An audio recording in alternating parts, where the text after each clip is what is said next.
ஜூலை மாதம் 4ஆம் தேதி, பொதுக்காலம் 13ஆம் வாரம், வெள்ளிக்கிழமை. முதல் வாசகம். தொடக்க நூலிலிருந்து வாசகம். அதிகாரம் 23, இறைவசனங்கள் 1 முதல் 4, 19 மற்றும் அதிகாரம் 24, 1 முதல் 8, 62 முதல் 67 வரை. அந்நாள்களில் சாரா 127 ஆண்டுகள் வாழ்ந்தார். சாராவின் வயது இதுவே. கானான் நாட்டிலுள்ள எபிரோன் என்ற கிரியத்து அர்பா நகரில் சாரா இறந்தார். அவருக்காக புலம்பி அழுவதற்காக ஆபிரகாம் சென்றார். பிறகு சடலம் இருந்த இடத்தை விட்டு அவர் எழுந்து இத்தியரிடம் சென்று சொன்னது: நான் உங்களிடையே அந்நியனும் அகதியுமாயிருக்கிறேன். என் வீட்டில் இறந்தாரை நான் அடக்கம் செய்வதற்கான கல்லறை நிலத்தை உங்களுக்குரிய சொத்தில் இருந்து எனக்கு விற்று விடுங்கள் என்று கேட்டார். இவ்வாறு மம்ரே அருகில் மக்பேலா நிலத்தின் கல்லறையில் ஆபிரகாம் தம் மனைவி சாராவை அடக்கம் செய்தார். இதுவே கானான் நாட்டில் இருக்கும் எபிரோன். ஆபிரகாம் வயது மிகுந்தவராய் முதுமை அடைந்தார். ஆண்டவர் அவருக்கு அனைத்திலும் ஆசி வழங்கியிருந்தார். ஒரு நாள் அவர் தம் வீட்டின் வேலைக்காரர்களில் மூத்தவரும் தமக்குரிய அனைத்திற்கும் அதிகாரியுமானவரை நோக்கி, உன் கையை என் தொடையின் கீழ் வைத்து விண்ணுலகிற்கும் மண்ணுலகிற்கும் கடவுளாகிய ஆண்டவர் மேல் ஆணையிட்டு சொல்: நான் வாழ்ந்து வரும் இக்கானான் நாட்டு பெண்களிடையே என் மகனுக்கு பெண் கொள்ள மாட்டாய் என்றும், என் சொந்த நாட்டிற்கு போய் என் உறவினரிடம் என் மகன் ஈசாக்கிற்கு பெண் கொள்வாய் என்றும் சொல் என்றார். அதற்கு அவர், ஒருவேளை பெண் என்னோடு இந்நாட்டிற்கு வர மறுத்துவிட்டால் தாங்கள் விட்டு வந்த அந்நாட்டிற்கு தங்கள் மகனை கூட்டிக் கொண்டு போகலாமா என்று கேட்டார். அதற்கு ஆபிரகாம், அங்கே என் மகனை ஒரு காலும் கூட்டிக் கொண்டு போகாதே. கவனமாயிரு. என் தந்தை வீட்டினின்று நான் பிறந்த நாட்டினின்றும் என்னை அழைத்து வந்து என்னோடு பேசி இந்த நாட்டை உன் வழிமரபினருக்கு தருவேன் என்று ஆணையிட்டு கூறிய அந்த விண்ணுலகின் கடவுளாகிய ஆண்டவரே உனக்கு முன் தம் தூதரை அனுப்பி வைப்பார். நீ போய் அங்கே என் மகனுக்கு பெண் கொள். உன்னோடு வர அப்பெண் விரும்பாவிடில் எனக்கு நீ அளித்த வாக்குறுதியினின்று விடுதலை பெறுவாய். எம் மகனை மட்டும் அங்கே கூட்டிக் கொண்டு போகாதே என்றார். இதற்கிடையில் பெயர் லகாய் ரோயி என்ற இடத்திலிருந்து ஈசாக்கு புறப்பட்டு நெகேபு பகுதியில் வாழ்ந்து வந்தார். மாலையில் வெளியே வயல்புறம் சென்றபோது அவர் கண்களை உயர்த்தி பார்த்தபோது ஒட்டகங்கள் வருவதைக் கண்டார். ரெபேக்காவும் கண்களை உயர்த்தி ஈசாக்கை பார்த்தார். உடனே அவர் ஒட்டகத்தை விட்டு இறங்கினார். அவர் அந்த வேலைக்காரரிடம், வயலில் நம்மை சந்திக்க வந்து கொண்டிருக்கும் அவர் யார் என்று கேட்டார். அவ்வேலைக்காரரும், அவர்தாம் எம் தலைவர் என்றார். உடனே ரெபேக்கா தம் முக்காட்டை எடுத்து தம்மை மூடிக்கொண்டார். அப்பொழுது வேலைக்காரர் ஈசாக்கிடம் தாம் செய்தது அனைத்தையும் பற்றி கூறினார். ஈசாக்கு தம் தாயார் சாராவின் கூடாரத்துக்குள் ரெபேக்காவை அழைத்துச் சென்று மணந்து கொண்டார். அவரும் ஈசாக்குக்கு மனைவியானார். அவர் ரெபேக்கா மீது அன்பு வைத்திருந்தார். இவ்வாறு தம் தாயின் மறைவுக்கு பிறகு ஈசாக்கு ஆறுதல் அடைந்தார். ஆண்டவரின் அருள்வாக்கு. இறைவா, உமக்கு நன்றி. நற்செய்தி வாசகம். பலியை அல்ல, இரக்கத்தையே விரும்புகிறேன். மத்தேயு எழுதிய தூய நற்செய்தியிலிருந்து வாசகம். அதிகாரம் 9, வசனங்கள் 9 - 13 வரை. அக்காலத்தில் மத்தேயு என்பவர் சுங்கச்சாவடியில் அமர்ந்திருந்ததை இயேசு கண்டார். அவரிடம், என்னை பின்பற்றி வா என்றார். அவரும் எழுந்து இயேசுவை பின்பற்றி சென்றார். பின்பு அவருடைய வீட்டில் பந்தியில் அமர்ந்திருந்த போது வரி தண்டுபவர்கள், பாவிகள் ஆகிய பலர் வந்து இயேசுவோடும் அவருடைய சீடரோடும் விருந்துண்டனர். இதை கண்ட பரிசேயர் அவருடைய சீடரிடம், உங்கள் போதகர் வரி தண்டுபவர்களோடும் பாவிகளோடும் சேர்ந்து உண்பது ஏன் என்று கேட்டனர். இயேசு இதை கேட்டவுடன், நோயற்றவர்களுக்கு அல்ல, நோயுற்றவருக்கே மருத்துவர் தேவை. பலியை அல்ல, இரக்கத்தையே விரும்புகிறேன் என்பதன் கருத்தை நீங்கள் போய் கற்றுக்கொள்ளுங்கள். ஏனெனில் நேர்மையாளரை அல்ல, பாவிகளையே அழைக்க வந்தேன் என்றார். ஆண்டவரின் அருள்வாக்கு. கிறிஸ்துவே, உமக்கு புகழ். அன்புக்குரியவர்களே, இயேசுவின் சீடர்கள் பல்வேறு பின்னணியை சார்ந்தவர்களாக இருந்தனர். சிலர் மீன்பிடிப்பவராக இருந்தனர், உதாரணம் பேதுரு.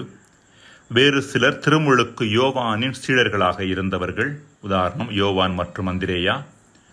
ஒருவர் தீவிரவாத குழுவை சார்ந்தவராக இருந்தார், உதாரணம் யூதாஸ். இக்குழுவில் வரி வசூலிக்கிற பின்னணியைச் சேர்ந்த ஒருவரும் தன்னை இணைத்துக் கொண்டார், அவரே மத்தேயு. அன்றைய காலகட்டத்தில் யூதர்கள் உரோமையர்களுக்கு அரசியல் ரீதியான வரியை கட்டினர். இதற்கு தெனாரியம் என்ற ரோமை நாணயத்தை பயன்படுத்தினர். எருசலேம் ஆலயத்திற்கு கோவில் வரியை கட்டினர். இதற்கு ஷெக்கேல் என்ற யூத நாணயத்தை பயன்படுத்தினர். இவற்றில் ரோமையர்களுக்கு கட்டப்பட வேண்டிய வரியை குத்தகை ரீதியில் எடுத்துக்கொண்டு ஏழை எளிய மக்களை ஒடுக்கி அளவுக்கு அதிகமாக பணம் வசூலித்து தங்களை கொழுக்க வைத்துக் கொண்டவர்கள்தான் இந்த வரி வசூலிப்பவர்கள். எனவே மக்களை அநீதியாக ஒடுக்கியவர்கள் என்று இவர்களை சொல்லலாம். இதன் பொருட்டே இவர்கள் தங்களது சொந்த இன மக்களாலேயே ஒதுக்கி வைக்கப்பட்டனர், பாவிகளாக கருதப்பட்டனர். பாவ வாழ்வை வாழ்ந்த மத்தேயுவை இயேசு அழைத்து பின்பு அவரது வீட்டில் விருந்துண்கின்றார். அன்புக்குரியவர்களே, விவிலியத்தின் பல இடங்களில் மனமாற்றம் அடைகின்ற நபர் விருந்தில் நுழைவதாக நாம் வாசிக்கின்றோம். உதாரணமாக ஊதாரி மைந்தன் உவமையில் பாவ வாழ்வு வாழ்ந்த இளைய மகன் திரும்பி வந்தவுடன் தந்தை விருந்து கொண்டாடி அவனை வரவேற்கின்றார். லூக்கா 15:23. சக்கேவின் வீட்டிலும் இது நடந்தது நாம் அனைவரும் அறிந்ததே. லூக்கா 19வது பிரிவு. இவ்வாறு ஒவ்வொரு மனமாற்றமும் ஒரு விருந்தில் முடிகின்றது. இங்கு இயேசு நமக்கு சொல்லுகின்ற செய்தி, மனமாற்றத்தின் மூலம் தன் பாவ வாழ்விலிருந்து வெளியே வருகின்ற ஒரு நபர் விருந்திற்குள் நுழைகின்றார் என்பதே. விருந்து என்பது மகிழ்ச்சியின் அடையாளமாகவும் நிறைவின் அடையாளமாகவும் கொண்டாட்டத்தின் அடையாளமாகவும் இருக்கின்றது. மனமாற்றம் அடைந்த நபர் மகிழ்ச்சியின் எல்லைக்குள் நுழைகின்றார் என்பதை இங்கு சுட்டிக்காட்டப்படக்கூடிய செய்தி. பல வேளைகளில் நாம் மனமாற்றம் என்பது இன்பமான வாழ்விலிருந்து ஒரு மகிழ்ச்சியற்ற வறட்சியான வாழ்க்கைக்கு கடந்து செல்வது என்று நாம் எண்ணுகின்றோம். உண்மை அதுவல்ல. மனமாற்றத்திற்கு முன்பு ஒரு மனிதர் இன்பமாக இருப்பது போன்று தெரிந்தாலும் உண்மையில் அவரது வாழ்வு சோகத்திலும் சோர்விலும் தத்தளிக்கின்றது. மனமாற்றத்திற்கு பின்பு ஒரு மனிதர் இன்பத்தை துறந்தாலும் அவர் உண்மையான மகிழ்ச்சியை கைக்கொள்கின்றார். ஊதாரி மைந்தன் உவமையில் வருகின்ற இளைய மகன் மகிழ்ச்சியை தேடித்தான் தன் தந்தையின் இல்லத்தை விட்டு வெளியேறினான். ஆனால் இன்பத்திற்கான வேட்கை எந்த அளவிற்கு அவனை துன்பத்திற்குள் ஆழ்த்தியது என்பது நாம் அனைவரும் அறிந்த ஒன்று. எரிக் ஹாப்பர் என்கின்ற அறிஞர் இவ்வாறு சொல்லுகின்றார், வாழ்வின் துன்பத்திற்கான காரணம் இன்பத்திற்கான தேடலே என்று சொல்லுகின்றார். ஊதாரி மைந்தன் உவமையில் அதே இளைய மகன் மனமாற்றத்திற்கு பின்பு இன்பத்திற்கான வேட்கையை துறந்தான், ஆனால் நிலையான மகிழ்ச்சிக்குள் நுழைந்தான். இதன் அடையாளமாகவே தந்தை விருந்து கொண்டாடி அவனை வரவேற்றார். அன்புக்குரியவர்களே, மனமாற்றம் என்பது போலி இன்பத்திலிருந்து உண்மை மகிழ்வை நோக்கி வருவதாகும். வெளியே மகிழ்ச்சியை தேடுவதிலிருந்து அகத்தே அதை தேடுவதற்கு கடந்து வருவதாகும். நமக்கு வெளியே உள்ளவற்றை மட்டும் நம் மகிழ்ச்சியின் ஊற்றாக வைத்துக் கொள்வது நம் வாழ்விற்குள் பல்வேறு வகையான சிக்கல்களை கொண்டு வருகிறது. தேனின் சுவையில் மயங்கும் எறும்பு தேனில் விழுந்து தேனையே தன் கல்லறையாக ஆக்கிக் கொள்கிறது. அதேபோல இன்பங்களின் ஈர்ப்பில் மயங்கும் மனிதர் அதில் மூழ்கி இன்பத்தையே தங்களது கல்லறைகளாக ஆக்கிக் கொள்கின்றனர். நாம் மகிழ்வின் ஊற்றாக நினைப்பவையே நம் வாழ்வின் புதைகுழிகள் என்பதை புரிந்து கொண்டோம் என்றால் உண்மையான மகிழ்வின் ஊற்றாம் இறைவனை நோக்கி நகர ஆரம்பிப்போம். இதுவே மனமாற்றத்தின் வழியே விருந்துக்குள் நுழையும் நிலை என்பது. மன்றாடுவோமாக. இறைவா, உண்மையான மனமாற்றத்தின் மூலம் எங்கள் மகிழ்ச்சியின் தரத்தையும் தளத்தையும் நாங்கள் உயர்த்தி கொள்ள எங்களுக்கு வரம்தாரும். ஆமேன்.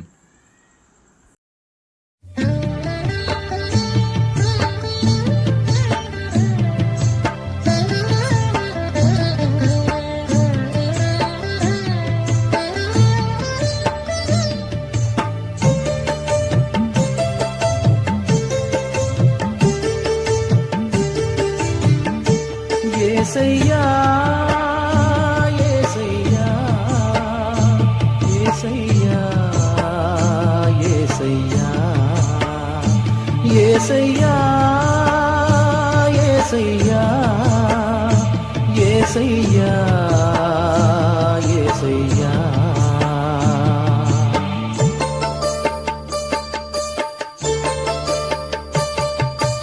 எத்தனை நாட்கள் அலைந்து திரிந்து உன்னிடமே சேர்ந்து விட்டேன் இயேசு நாயகா எந்தன் இதய தெய்வமே. எத்தனை நாட்கள் அலைந்து திரிந்து உன்னிடமே சேர்ந்து விட்டேன் இயேசு நாயகா எந்தன் இதய தெய்வமே. நீரே என் ஆதாரம் இயேசு நாயகா, நீரே என் ஆதாரம் இயேசு நாயகா. அன்னையை போல் நீ என்னை அழைத்திடுவாயே, அன்னையை போல் நீ என்னை அழைத்திடுவாயே. சேர்ந்து விட்டேன் உன்னிடமே இயேசு நாயகா. எத்தனை நாட்கள் அலைந்து திரிந்து உன்னிடமே சேர்ந்து விட்டேன் இயேசு நாயகா எந்தன் இதய தெய்வமே.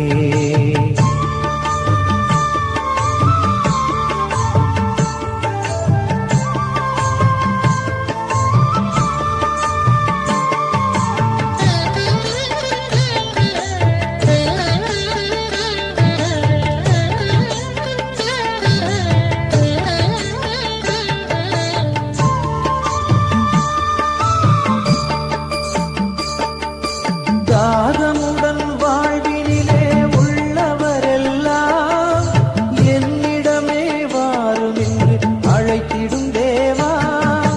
தாகமுடன் வாழ்வினிலே உள்ளவரெல்லாம் என்னிடமே வாரும் என்று அழைத்திடும் தேவா. இதயத்திலே வேதனையும் நெஞ்சினிலே சோதனையும், இதயத்திலே வேதனையும் நெஞ்சினிலே சோதனையும் நீக்கிடவே விரைந்திடுவாய் இயேசு நாயகா. எத்தனை நாட்கள் அலைந்து திரிந்து உன்னிடமே சேர்ந்து விட்டேன் இயேசு நாயகா எந்தன் இதய தெய்வமே.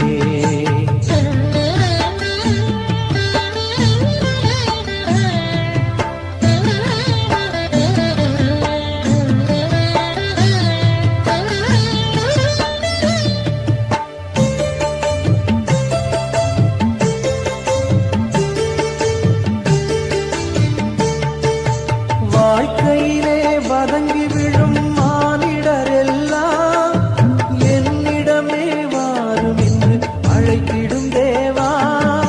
வாழ்க்கையிலே வதங்கி விழும் மானிடர் எல்லாம் என்னிடமே வாரும் என்று அழைத்திடும் தேவா.